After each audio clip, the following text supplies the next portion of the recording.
Hello students, आज हम कक्षा 8वीं के गणित में प्रकरण 9 छूट और कमीशन हम पढ़ रहे थे।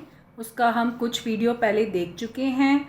आज हम पढ़ेंगे, देखो ये हमारा छूट और कमीशन प्रकरण 9। इसमें 9.1 के हम जो है पहला सवाल, दूसरा सवाल ये सब हम हल कर चुके हैं। पहला, दूसरा, फिर उसके बाद हमने तीसरा और चौथा ये हम जो है पार्ट 1 9.1 के पार्ट 1 वीडियो में कंप्लीट कर चुके हैं।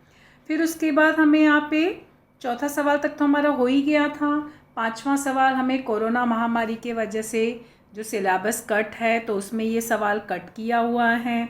तो अब हम तो यहाँ पे हमें छठवां सवाल हल करना है। और फिर देखो सातवां सवाल भी हमारा कोरोना महामारी की वजह से जो सिलेबस गवर्नमेंट की तरफ से कम किया गया है तो वो भी सातवां सवाल भी कट है। और हमें आठवां सवाल, यानी हमें छठवां और आठवां सवाल इस वीडियो में कंप्लीट करना है। तो देखो हमारा छठवां सवाल क्या है कि किसी दुकानदार द्वारा एक टीवी सेट पर 11% छूट देने पर वह सेट ग्राहक को 22,250 रुपये में मिलता है, तो उस टीवी सेट का अंकित मूल्य ज्ञात कीजिए। मतलब दुकानदार जो है एक टीवी का सेट खरीदते हैं, ठीक है। तो जब वो सेट खरीद रहा है तो कितने परसेंट उसको छूट मिल रही है? 11%।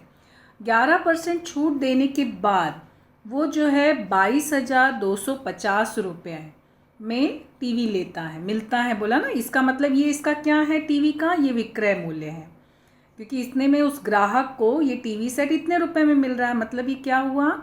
उस टीवी का विक्रय मूल्य है। और छूट कितना बोला है? 11%, ठीक है। फिर अभी प्रश्न में क्या बोला है? उस टीवी सेट का अंकित मूल्य ज्ञात कीजिए। मतलब अंकित मूल्य हमें ज्ञात करना है। तो हम लोग देखो यहाँ पर मैंने यह समझा में हम लोग पढ़े थे ना, हमने वहाँ पे क्या पढ़ा था कि छूट बराबर अंकित मूल्य माइनस विक्रय मूल्य। तो वही सूत्र लगा के हम सवाल को हल करेंगे, क्योंकि हमारे पास छूट दिया है। तो देखो हमें प्रश्न में क्या क्या दिया है? हमको छूट दिया है 11% और विक्रय मूल्य हमको दिया है 22,250 रुपये, ये जानकारी दी है। अंकित मूल्य हमारे पास है? नहीं है, वो हमें ज्ञात करना है। तो हम क्या करेंगे? जो हमें ज्ञात करना हो तो उसको हम क्या करेंगे? माना अंकित मूल्य बराबर x रुपए, क्योंकि रुपीस है ना इसके लिए। तो देखो जब भी गणित का जब भी सवाल आता है ना, सवाल को पढ़ा करो, 2-3 बार कथन पढ़ो, तुम्हें मतलब तुरंत समझ में आएगा कि तुमको करना क्या है। मैथ्स के क्वेश्चंस में ही आंसर्स छिपे रहते हैं, ठीक है। तो पहले क्या करो, क्या दिया वो लिख लो। छूट दिया है 11%, लिख लिया हमने। फिर हमें विक्रय मूल्य, क्योंकि हमको क्या बोला? ग्राहक को वो 22,250 रुपये में मिलता है, इसका मतलब ये विक्रय मूल्य हो गया टीवी का। तो अब ये क्या करेंगे? माना टीवी सेट का अंकित मूल्य बराबर x रुपये। खाली ऐसे नहीं लिखेंगे, क्यों? क्योंकि देखो हमें क्वेश्चन में टीवी सेट बोला है ना, तो इसके लिए हमें पूरा कथन लिखना होगा। टीवी सेट का अंकित मूल्य बराबर x रुपये। फिर हम जो है वो लगाएंगे, छूट प्रतिशत में है तो रुपीस में निकालेंगे। और फिर उसके बाद हम लोग जो सूत्र है वो लगाकर हल करेंगे, ठीक है। तभी हम इसको अच्छे से लिखेंगे। तब यहाँ पे देखो कैसे लिखेंगे हमारा सवाल जो है। पहला पॉइंट हम पहले क्या लिखेंगे? क्या मान रहे हैं? माना टीवी सेट का अंकित मूल्य। जो भी तुम्हें कथन है ना, कथन का सवाल है तो कथन के सवाल को पूरा लिखना। अंकित मूल्य बराबर x रुपये, क्योंकि रुपीस में है ना, इकाई रुपीस है, ठीक है। ये हो गया हमारा, ठीक है। ये हम कौन सा सवाल हल कर रहे हैं? हम ये छठवां सवाल हल कर रहे हैं, ठीक है। फिर उसके बाद हमें क्या दिया है? छूट दिया है। छूट कितना दिया है? छूट दिया है 11% दिया है। तो हमें रुपीस में निकालना है, तो रुपीस में कैसे होगा? छूट किस पे मिलता? अंकित मूल्य पे ना, यानी छूट क्या हो गया? x का 11%, x का 11% छूट हुआ। क्योंकि देखो छूट तुमको प्रतिशत में दिया, रुपीस में निकालना, रुपीस में किस पे निकलता? अंकित मूल्य पे ना। तो यानी क्या हो गया? x और का की जगह लिखेंगे गुणा, और 11% हटाए मतलब बटे 100। अब ये तो कुछ कटेगा नहीं, तो ये ऐसे ही रहेगा 11x बटे 100। तो हमें ये छूट मिला। छूट कितना है? 11x बटे 100 रुपीज़। अब इसको ऐसे ही रहने देना। अभी हमको सवाल हल करना है ना। तो देखो हमको अंकित मूल्य x रुपये हो गया, छूट 11% था तो हम उसको रुपीस में लाए, तो ये हमारा छूट कितना हो गया? छूट हो गया x का 11%। ठीक है, तो जहाँ का होता है ना, का को हटा के गुणा का चिन्ह लगा और प्रतिशत हटाए तो तुम्हें पता है ना बटे 100 हो गया। ठीक है, तो अब ये कटा नहीं तो ऐसे ही लिख दिए 11x बटे 100 रुपीज़। ये हो गया हमारा। अब हमें विक्रय मूल्य दिया है प्रश्न में, तो अभी हम लिखेंगे विक्रय मूल्य बराबर 22,250। इसके नीचे लिखेंगे, तो अभी हम क्या लिखेंगे? विक्रय मूल्य बराबर 22,250 रुपये। अंकित मूल्य x है, छूट हमको मिला था 11x बटे 100, ये हो गया विक्रय मूल्य। फिर अभी हमारा सूत्र मैंने ये समझा, हमें सूत्र देखे थे ना। सूत्र क्या था? छूट बराबर अंकित मूल्य माइनस विक्रय मूल्य। ठीक है, ये हमारा सूत्र है। अब छूट हमको कितना मिला? 11x बटे 100। अंकित मूल्य हमने x माना है और विक्रय मूल्य 22,250। अब जब सवाल हल करना ना तो समीकरण में इकाई नहीं लिखते हैं, तब आंसर में बाद में इकाई लिखना। ठीक है, अब देखो जो x चरांक है वो एक तरफ ले लो और जो अचरांक है वो एक तरफ ले लो। तो ये देखो x चरांक में ना, तो इसको हम पक्षांतर करेंगे और ये माइनस की इधर जो ये विक्रय मूल्य है ये अचरांक है, इसको पक्षांतर करेंगे। देखो अभी हम क्या करेंगे, ये जो है इसको हम यहाँ से ये यहाँ पक्षांतर करेंगे और इसको यहाँ पक्षांतर करेंगे। ठीक है, तो क्या हो जाएगा? ये पक्षांतर करने पे तुम लोग ऐसे चिन्ह नहीं बनाना है, तुमको समझाने के लिए मैं बना रही हूँ। तो ये यहाँ माइनस है ना, तो यहाँ के प्लस हो गया 22,250, ये यहाँ प्लस हो गया और ये x पहले से यहाँ है तो x लिखे। फिर ये यहाँ प्लस है ना, तो यहाँ के माइनस हो गया 11x बटे 100। ठीक है, अब ये इधर वाला तो ऐसे ही रहेगा, इसको हल करेंगे। देखो यहाँ कुछ नहीं है बटे में, तो यानी बटे 1 हो गया ना। हम लोग ऐसे लेते हैं, अगर कुछ नहीं तो बटे 1 हो गया। फिर अभी इसको कैसे हल करते मालूम है ना? ये इसको हर को हर के साथ गुणा किए, 1 को 100 से गुणा किए तो 100, फिर 100 को x से गुणा किए तो 100x और 1 को गुणा किए तो 11x। जानते हैं ये कैसे हल होता है? देखो ये ना हम लोग कैसे हल करते पता है? ये इसको इससे गुणा किए तो यहाँ 100 हो गया, फिर इसको इससे गुणा किए तो 100x और फिर 1 को इससे गुणा किए तो 11x। ठीक है, इस तरह से हल होता है। समझ रहे हो? ये इस तरह का जो स्टेप है कैसे हल करते हैं। अब यहाँ पे हम क्या करेंगे? अब हमारा देखो क्या हल हो रहा है। 100 में से 11 घटा तो कितना आ जाएगा? देखो 89x/100। अगर तुमको नहीं आ रहा है तो मैं तुम लोगों को सिखाई हूँ ना, रफ कार्य करो साइड में। कभी भी ध्यान रखना, नहीं आ रहा है तुरंत रफ कार्य करो। 100 में से 11 घटाना है, तो देखो यहाँ पे 0 है यानी 1 लिया, ये 10 हो गया। 10 में से 1 गया 9, ये हम जानते हैं ना, यहाँ से ये और यहाँ से 1 ले लिया तो ये 9 हो गया। तो 10 में से 1 घटा 9, 9 में से 1 घटा 8, तो कितना मिला? 89/100। और x भी है ना, x, और ये हमारा 22,250 यहाँ पे वैसे ही है। ठीक है, अब देखो ये मिल गया। कैसे हल हुआ समझे? विक्रय मूल्य था, छूट का हमने जो है सूत्र लगाए, तो जहाँ पे सूत्र लगाओगे ना उसको ऐसे बॉक्स में लिख लेना। फिर छूट, उसके बाद जो है जो मान था वो लिख लिए। फिर पक्षांतर, किसको क्या क्या पक्षांतर करना है, चिन्ह लगा के उसे पक्षांतर कर लेना। फिर उसके बाद उसको आगे हल कर लेना। ठीक है, इसके बाद अभी आगे हमें हल करना है ना, तो अभी हमें यहाँ पे क्या मिला है, तो अब आगे हल करेंगे। तभी देखो हमको क्या मिला था, हमको यहाँ पे 22,250 यहाँ ऐसे ही था, और यहाँ कितना मिला था? 89x/100। ठीक है, ये x था ना। अब देखो हमें x का मान निकालना है ना, तो पक्षांतर करेंगे।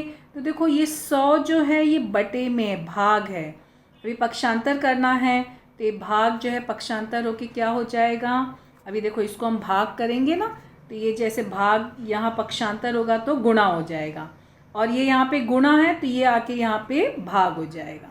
ठीक है, तो अभी हम इसको हल करेंगे। तो ये सब चिन्ह तुम लोग नहीं बनाना। तो क्या हो जाएगा, 22,250 गुणे 100 अपॉन 89 बराबर x। ठीक है, अब देखो ये किससे कटेगा। अब 89 आ गया, किससे कटेगा हमको भी समझ में नहीं आएगा। अगर तुम्हें आ रहा है कट करना किससे कटेगा, तुम्हें अगर जानकारी है तो कट कर सकते हो, और अगर नहीं आ रहा है तो क्या करना, भाग दे देना। ये सब जितना है ना, ये अंश को जितना है ना, इसको गुणा कर लो। कितना आएगा गुणा करने पे, देखो 2 2 2 5, फिर 1 2 3 0, 1 2 3 0, और इसको किससे भाग देना, 89 से। अगर तुम्हें आ रहा है कि ये हमको किससे कट कर रहा है, कैसे कट हो रहा है, कट करना आ रहा है तो कट करके हल कर सकते हो। नहीं आ रहा है तो ये सब गुणा कर लो, यहाँ लिख लो, और ये रफ कार्य भाग कर लो। ठीक है, तभी देखो 89, ये 222 है ना, तो अभी यहाँ पे क्योंकि देखो 1 से जाएगा नहीं, 89 सबसे बड़ा है, ये तो 22 है, तो हम 3 अंक लेंगे ना, जानते हो ना भाग करना। तो 2 से गया तो 2 9 ज़ा 18, फिर 2 8 ज़ा 16, 1। ठीक है, 178 हो गया। तो अभी यहाँ पे देखो 12 में से 8 गया 4, फिर यहाँ पे 21 हो गया, 21 में से 17 गया 4, और ये यहाँ पे 5 बचा। ठीक है, तो अब यहाँ पे देखो 89 गुणे 5, 5 से गुणा करोगे तो 9 गुणे 5 45, 4 5 8 ज़ा 40, 44। तो देखो यहाँ तो सब भाग हो गया, 0 0 0 आ गया। तो अब यहाँ पे 3 0 बचा है ना, अभी ये तो 0 हो गया, लेकिन आगे 3 0 बचे हैं, तो ये 3 0 1 2 और 3 0 यहाँ आ गया, हो गया तुम्हारा भाग। देखो कितना आसान है। यहाँ कट करना हमको समझ में नहीं आ रहा था, हम कट नहीं कर पा रहे थे, नहीं समझ पा रहे थे। अगर तुम्हें समझ में आता तो तुम कट करो, लेकिन अगर नहीं आ रहा है तो ऐसे भाग दे दो। देखो आसान है ना भाग करना। तो हमें आंसर क्या मिला, x का मान कितना मिला, 25000, यानी कि ये x का मान ये मिला, यानी कि ये क्या है, टीवी का अंकित मूल्य। यानी टीवी की कीमत कितनी थी, 25,000 रुपये, और उसको कितने में मिला ग्राहक को, क्योंकि 11% छूट दिया ना, तो छूट माइनस किए, तो माइनस करने पर उसको 22,250 में जो है सामान मिला। ग्राहक यानी जो सामान खरीदने जा रहा। तो अभी कथन का सवाल है, तो हमारा आंसर भी कथन में होना चाहिए। तो हमने x क्या है हमारा, हमने क्या माना था, टीवी सेट का अंकित मूल्य। तो हम यहाँ लिखेंगे टीवी सेट का, अच्छे से लिखना, अंकित मूल्य, टीवी सेट का अंकित मूल्य बराबर 25,000। अब देखो हमें सवाल हल करना, तो यहाँ रुपीस लगाना। ठीक है, कभी भी ध्यान देना, कथन का सवाल है तो आंसर भी कथन में होना चाहिए। तो टीवी सेट का अंकित मूल्य क्या हुआ, 25,000 रुपये। ये हमारा रफ कार्य है, कि तुम चाहो तो करो, और अगर तुम्हें आ रहा है तो डायरेक्ट करो। ये पेंसिल से, ये सब 0 है, हाँ, या ये 0 है सब यहाँ पे, समझ में आया। देखो सबसे आसान तरीका इसके लिए ना, मैथ्स, कभी भी मैथ्स जो है ना उसको कैलकुलेट करो, खुद से हल करने की कोशिश करो, तो कभी तुम्हें कठिन नहीं लगेगा। 1-2 बार तुम्हें नहीं आएगा, कोई बात नहीं, ट्राई करो आ जाएगा, कभी ना बाद में तो आ ही जाएगा। जितनी बार सवाल पढ़ोगे ना, समझोगे, तुम्हें आएगा। ठीक है, मैथ से कभी घबराना नहीं। चलो, ये हमारा कौन सा सवाल हल हुआ, हमारा 6वां सवाल। अब हमें 7वां तो हमारा कट है, तो अब हम 8वां सवाल हल करेंगे। अब देखो हमारा 8वां सवाल क्या दिया है। किसी दुकानदार ने, ध्यान से, हाँ, किसी दुकानदार ने एक वस्तु को एक निश्चित मूल्य पर बेचने का निश्चय किया। मतलब उसने क्या किया, कोई एक वस्तु है, कोई एक सामान है, उसको एक निश्चित मूल्य यानी एक फिक्स रेट किया उसने, कि इस रेट पे उसको बेचना है, निश्चय किया, और उसका मूल्य निश्चित किए गए मूल्य से 25% अधिक अंकित करता है। मतलब जो उस वस्तु की कीमत है ना, उसने क्या किया कि मैं फ़िक्स रेट लगाऊंगा, ग्राहक को मैं फ़िक्स रेट में दूंगा, तो उसने निश्चित कर लिया था कि इतने में ही देना है। लेकिन उसने क्या किया, उस पर जब ये छापा ना, तो छापा तो क्या किया ये 25% अधिक अंकित किया, मतलब जो वस्तु की कीमत थी उसमें उसका 25% पहले ही उसने ऐड कर दिया, ठीक है, उसने ऐड करके फिक्स कर दिया। अब क्या बोला, वह वस्तु बेचते समय 20% छूट देता है। अभी देखो उसने क्या किया, जो वस्तु की अंकित मूल्य है उसमें उसने 25% ऑलरेडी ऐड करके उसको निश्चित कर लिया, और जब दुकानदार जब ग्राहक को दे रहा है तो उसको बोलता है कि मैं तुमको 20% छूट दूंगा, तो उसको बेचते समय 20% छूट बताता है, ठीक है। तो उसके द्वारा निश्चित मूल्य की अपेक्षा से उसे कितना लाभ कितना हानि हुआ, और मूल्य तथा प्रत्यक्ष विक्रय मूल्य में जो है वह कितना प्रतिशत अंतर होगा, ठीक है। तो ये क्वेश्चन है, तो अभी हमें देखना है कि उसने जो कितने में वस्तु, मतलब वस्तु का अंकित मूल्य क्या है, विक्रय मूल्य क्या, दोनों हमें निकालना है, और फिर उसमें हमें देखना है कि उसको लाभ हुआ है या हानि हुई है, और अगर हुई है तो कितने प्रतिशत हुई है, ये पूरा हमें ज्ञात करना। लेकिन पहले हमें तो वस्तु की कीमत निकालनी होगी ना, तभी तो हम लाभ हानि निकाल पाएंगे। तो अभी यहाँ पे न तो वस्तु का अंकित मूल्य है न तो उसका विक्रय मूल्य है, तो ऐसे समय में तो हम x ले नहीं सकते, क्योंकि हम को एक x एक को y, तो हम समीकरण नहीं बना सकते। तो हम क्या करेंगे, मानेंगे कि माना वस्तु की कीमत 100 रुपये है और 100 रुपये लेके हल करेंगे, जैसे हमने उदाहरण का सवाल देखा था ना उस तरह से। तो हम क्या करेंगे यहाँ पे, अभी देखो यहाँ पे हम क्या करेंगे, माना वस्तु की कीमत, सॉरी यहाँ पे कैसे लिखेंगे, माना वस्तु की कीमत 100 रुपये, ठीक है, मतलब माना वो वस्तु जो है 100 रुपये की है। लेकिन उससे क्या बोला ग्राहक ने, वो जो अंकित कर रहा है तो इसका 25% जोड़ के लिख रहा है। तो यहाँ पे क्या हुआ, बढ़ोतरी कितनी है, मतलब वो जो है 100 का हाँ तो बढ़ोतरी कितनी है उसकी,